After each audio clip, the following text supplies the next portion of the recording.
បាទបងតាំងពីប្រើហ្គាសទឹកមកបងឃើញថាប្រយោជន៍ស្រួលមិនខ្លះបង ថាប្រយោជន៍វាស្រួលឆេះជាងមុនហើយម៉ាស៊ីនក៏អត់សូវក្តៅដែរ បាទ ហើយជន់វ៉ាអីស្ទុះស្រួលណា បាទ បាទហើយសាំងអីវាប្រហែលជាកាត់បន្ថយបានជិត 20% ដែរ បាទបាទ តាមយើងដឹកជាក់ស្ដែងយើងដឹកធ្ងន់ដឹកស្រាលអញ្ចឹងណា បាទបាទបាទ គុណភាពល្អរបស់គេមែន ហើយកម្ដៅម៉ាស៊ីនបង ដល់សិន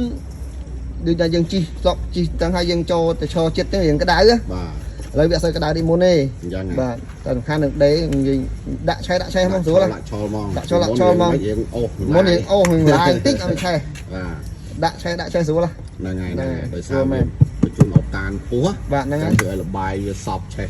ដេតែមកឆាច់ឆលហ្មង ហ្នឹងហើយ ហ្នឹងហើយបងអញ្ចឹងពេញចិត្តទេ ពេញចិត្តពេញចិត្តណា បាទ ហើយមានអារម្មណ៍ថាឡាននេះស្ងាត់ជាងមុនទៀត ស្ងាត់ជាងមុន បាទសម្លេងនេះស្ងាត់ជាងមុនណា បាទបាទ ស្ងាត់ស្រួលណា ម៉ាអីចេះឡានយើង សាំយ៉ុង សាមយ៉ុងណាបង 2001ឡាន01 បាទបាទបាទអរគុណច្រើនបង បាទអរគុណច្រើន បាទ